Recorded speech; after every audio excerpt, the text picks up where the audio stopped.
नमस्कार मित्रों, आप सभी का हमारे चैनल श्री राम परिवार में हार्दिक स्वागत है। मित्रों, आज की वीडियो में हम एक हमारे सदस्य हैं जिनके कमेंट के ऊपर ये वीडियो बना रहे हैं और ये वीडियो है माता निकुंबला से संबंधित। इस वीडियो में हम आपको माता निकुंबला से संबंधित जानकारी प्रदान करेंगे। जो लोग नहीं जानते उन्हें बता दें कि माता निकुंबला रावण की कुलदेवी थी और रावण के पुत्र मेघनाद उनके बहुत ही बड़े उपासक थे। रावण को और मेघनाद को कई सारी विशेष शक्तियां माता निकुंबला से ही प्राप्त हुई थी और रावण की लंका जो सुरक्षित थी, जिसमें कोई भी दिव्य शक्ति नहीं घुस सकती थी, वह प्रभाव माता निकुंबला का ही था। देखिए, माता निकुंबला की आराधना करने मात्र से आपके सभी प्रकार के दुश्मन क्षण भर में नष्ट हो जाते हैं। कोई भी दुश्मन आपका कुछ नहीं बिगाड़ सकता। आप हजार लोगों के बीच में जाकर क्यों ना बैठ जाओ, किसी में हिम्मत नहीं कि वह आपके विरुद्ध कुछ कर दे। वह सब प्रभाव होता है माता निकुंबला का।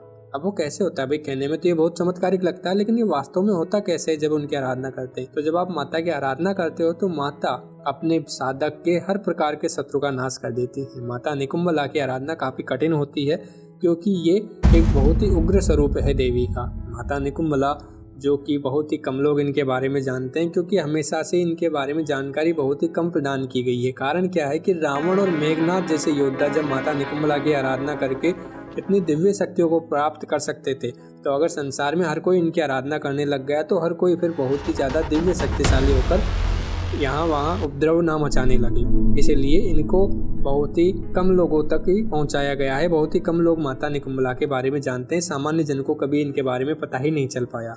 माता निकुंबला की आराधना काफ़ी कठिन होती है। गलती अगर आप इनकी आराधना में करते हो तो दिक्कत भी होती है। अब वो आराधना जो रावण और मेघनाद के द्वारा की जाती थी, वो तो किसी भी साधक के द्वारा नहीं की जा सकती क्योंकि वो विशेष आराधना होती थी। लेकिन कुछ ऐसी विधियां हैं जिनके द्वारा आप माता की सिद्धि प्राप्त कर सकते हो, साथ ही माता के दर्शन भी आपको प्राप्त हो जाएंगे। लेकिन उसके लिए आपको इस वीडियो को पूरे ध्यान से देखना पड़ेगा, तभी जाके आपको अच्छे से साधना विधि माता के बारे में जानकारी प्राप्त होगी। देखिए, हमारी वीडियो में ज़्यादा एडिटिंग नहीं होती, इसलिए हम आपको ज़्यादा तड़क भड़क वाली चीज़ें तो नहीं दिखा सकते, लेकिन जो जानकारी है जैसे हम आपको प्रदान कर सकते हैं वैसे प्रदान कर रहे हैं। तो अगर आप जानकारी को वास्तव में प्राप्त करना चाहते हैं तो वीडियो को अच्छे से अंत तक देखिएगा। और अगर हमारा कार्य अच्छा लगता है, हमारे द्वारा प्रदान की गई जानकारी अच्छी लगती है, तो जरूर चैनल को सब्सक्राइब कर लीजिएगा। देखिए, बात करते हैं माता निकुंबला की। तो माता निकुंबला रावण की कुलदेवी थी और रावण के पुत्र मेघनाद इनके बहुत ही बड़े उपासक थे। बहुत ही ज़्यादा वे माता की साधना और आराधना किया करते थे। उन्होंने माता की बहुत ही घोर तपस्या भी की थी और उसी आराधना से प्रसन्न होकर, उनकी साधना से प्रसन्न होकर माता निकुंबला ने प्रकट होकर उन्हें कई प्रकार की दिव्य शक्तियाँ प्रदान की। और उन्हीं दिव्य शक्तियों के कारण इंद्रजीत, जिनका पहले का नाम मेघनाद था, उन्होंने देवराज इंद्र तक को पराजित करके बंदी बना लिया था। और फिर स्वयं ब्रह्मदेव को देवराज इंद्र को छुड़ाने के लिए आना पड़ा और तब ब्रह्मदेव ने मेघनाद को इंद्रजीत की उपाधि प्रदान की थी। कहा जाता है कि रावण की जो सोने की लंका थी, उस पर भी आज तक कोई विजय प्राप्त नहीं कर पाया था और ना ही कोई इसके अंदर प्रवेश कर पाया था। केवल भगवान श्री राम ही थे जो कि उसके ऊपर विजय प्राप्त कर पाए थे। लेकिन ऐसी कौन सी शक्ति थी जो कि उसकी लंका की सुरक्षा करती थी? तो रावण ने अपनी लंका को कई दिव्य शक्तियों के द्वारा बांध रखा था। कई गुप्त शक्तियां थी उसके पास और उन्हीं शक्तियों के कारण कोई भी देवी देवता जो थे लंका में ऐसे ही प्रवेश नहीं कर सकते थे, ना ही इसके ऊपर विजय प्राप्त कर सकते। उन शक्तियों को भेदना किसी भी देवी देवता के बस में नहीं था। वह शक्तियां प्रदान करने वाली कौन थी? वह माता निकुंबला ही थी। माता निकुंबला का शक्तिपीठ अगर आप देखोगे तो वो मध्य प्रदेश के बैतूल जिले में आपको देखने को मिलेगा। बैतूल जिले मुख्यालय से 8 किलोमीटर दूर गांव में आपको माता का मंदिर देखने को मिलेगा। वहां पर जाकर अगर केवल आप माता के दर्शन भर कर लोगे तो उसी से आपके सभी शत्रु नष्ट हो जाएंगे और आपको सभी शत्रुओं की तरफ से मुक्ति मिल जाएगी। अगर आपने माता की आराधना शुरू कर दी तो ये मान लीजिए जो भी आप जीवन में प्राप्त करना चाहते थे वो सब चीज़ प्राप्त कर सकते हो, क्योंकि मेघनाद ने जितना भी यश प्राप्त किया था, जितनी भी कीर्ति प्राप्त की थी, वह सब माता निकुंबला के आशीर्वाद से ही प्राप्त किया था। इसलिए अगर आप माता निकुंबला की कोई भी आराधना करता है, यहाँ तक कि केवल उनके मंत्रों को भी सुन लेता है, तो उसी से उसकी काफ़ी ज़्यादा सहायता हो जाती है। काफ़ी सारी छोटी मोटी इच्छाओं तो आपकी ऐसे ही पूर्ण हो जाएंगी। और अगर आपने विधि से उनकी आराधना कर ली तो छोटी मोटी साधनाएं, छोटी मोटी सिद्धियाँ तो आपको सहज ही प्राप्त हो जाती है। देखिए, खुद इंद्रजीत ने बैतूल जिला मुख्यालय में जहाँ पर माता का मंदिर स्थित है वहाँ पर माता की आराधना की थी और फिर आगे पाताल कोट के रास्ते पाताल लोक गया और वहाँ पर दैत्य गुरु शुक्राचार्य से मिलकर उनकी दीक्षा प्राप्त की, उनको प्रसन्न किया और उनसे कई प्रकार की गुप्त विद्या प्राप्त की। कई प्रकार की गुप्त तंत्र मंत्रों की जानकारी इंद्रजीत ने प्राप्त कर ली थी।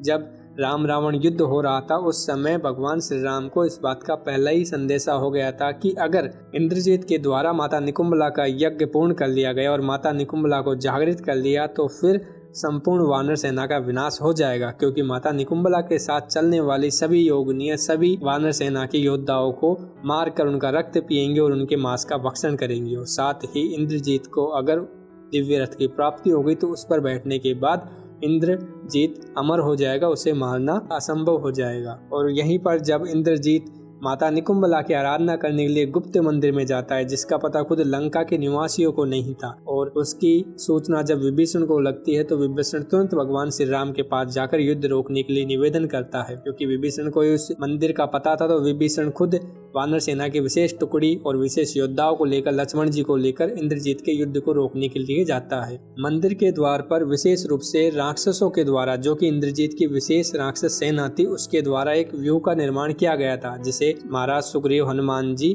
आदि ने मिलकर भंग कर दिया था। और फिर अंदर जाकर लक्ष्मण जी और हनुमान जी ने मेघनाथ के यज्ञ को नष्ट कर दिया, और जिससे क्रोधित होकर मेघनाथ तुरंत रणभूमि में वापस आ गया और युद्ध करने लग गया। अगर मेघनाथ को वह दिव्य रथ की प्राप्ति हो जाती तो फिर मेघनाथ को मारना असंभव था और उस समय फिर भगवान राम को हारना पड़ सकता था। लेकिन ऐसी स्थिति नहीं आई, क्योंकि इंद्रजीत को वह रथ प्राप्त नहीं हो पाया। देखिए, हमने आपको रामायण का यह वृत्तांत सुनाया जिसमें किस प्रकार से माता निकुंभला का उल्लेख हुआ है। लेकिन माता निकुंभला कौन है, उनकी शक्ति क्या है, किस प्रकार से भक्तों पर वह कृपा करती हैं, उसके बारे में आपको एक संक्षिप्त जानकारी हम प्रदान कर देते हैं। देखिए, माता निकुंभला, हमने आपको पहले ही माता प्रत्यंगिरा की पुस्तकें प्रदान कर रखी है, उनसे संबंधित सामान्य जानकारी प्रदान की है। तो माता निकुंभला माता प्रत्यंगिरा का स्वरूप ही है। माता निकुंभला को माता प्रत्यंगिरा भी कहा जाता है। आप ये कह सकते हैं कि माता प्रत्यंगिरा की आराधना राक्षस माता निकुंभला के नाम से किया करते थे। इनका जो शरीर है वो पूरा मनुष्य की तरह है, परंतु इनका जो सिर है वो सिंह का सिर है। तो माता निकुंभला बहुत ही प्रचंड देवी है। आपको माता प्रत्यंगिरा, जो माता निकुंभला है, उनके बारे में बताएं कि किस प्रकार से संसार में आई है। तो देखिए, जब भगवान शिव के सर्व रूप और नरसिंह रूप का युद्ध हो रहा था तो उस भीषण युद्ध को रोकने के लिए माता प्रत्यंगिरा ने अपना स्वरूप प्रकट किया था। दोनों की शक्तियों को स्वयं ही समाकर देवी ने दोनों के क्रोध को शांत कर दिया था। उन्हें अपराजिता निकुंभला के नाम से भी जाना जाता है। और माता निकुंभला, अपराजिता, माता प्रत्यंगिरा तीनों एक ही हैं।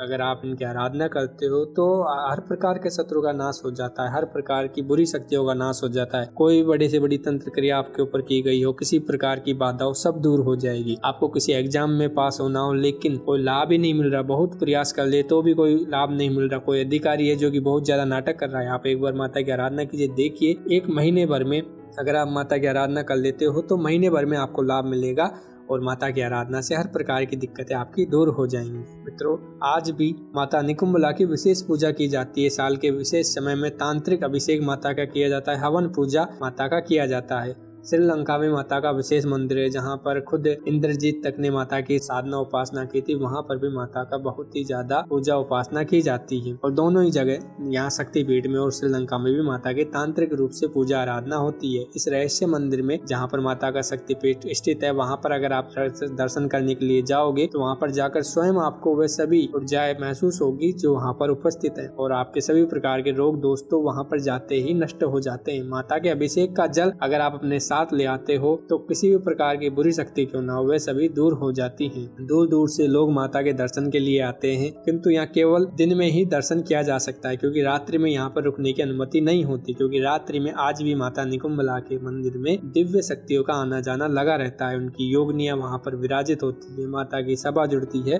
तो वहाँ पर कोई भी व्यक्ति रात्रि में रुक नहीं सकता और न ही वहाँ पर रुकने दिया जाता है। केवल अघोर साधकों के लिए ये स्थान रात्रि में खुला रहता है, क्योंकि अघोर साधक जो होते हैं वो योगनियों की साधना करते हैं, वे जानते हैं कि योगनियों से कैसे व्यवहार किया जाता है, कैसे उनकी उपासना की जाती है। तो इसलिए केवल अघोर साधक ही माता निकुंभला के मंदिर में रात में रुक सकते, नहीं तो और कोई साधक वहाँ पर रुक नहीं सकता। जो भी माता के भक्त हैं वह माता के मंदिर में साधकों के लिए व्यवस्था करते हैं। आप जब माता के मंदिर में जाओगे तो माता की जो मूर्ति है उसे आप नजर भर के देख नहीं सकते, क्योंकि उसके अंदर इतनी ऊर्जा है कि कोई भी माता की नजरों से नजर मिलाकर ज्यादा देर तक देख सकता ही नहीं है। हाँ, अगर आप माता निकुंभला की आराधना करना चाहते हो तो केवल और केवल माँ स्वरूप में ही की जा सकती है, क्योंकि शक्ति के स्वरूप में करोगे तो इनकी शक्ति इतनी प्रचंड है कि किसी से सहन की नहीं जाएगी।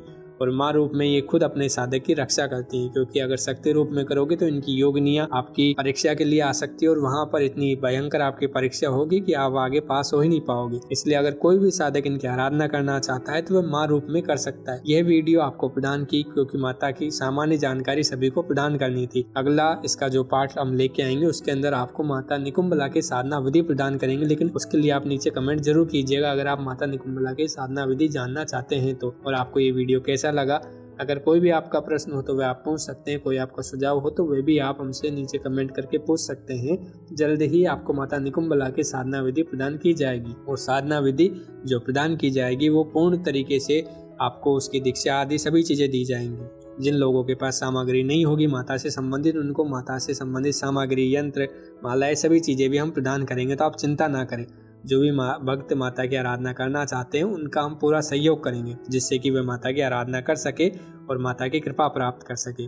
आपका सहयोग हमारे लिए बहुत ही ज़रूरी है, इसलिए आप वीडियो को लाइक करके नीचे कमेंट जरूर कीजिएगा जय माँ भवानी, और साथ ही वीडियो को शेयर जरूर कीजिएगा। आप सभी ने इस वीडियो को पूरा देखा उसके लिए बहुत ही तहे दिल से हार्दिक धन्यवाद करते हैं। माँ आपकी सभी मनोकामनाओं को पूर्ण करे। जय माँ भवानी, माँ आपका कल्याण करे।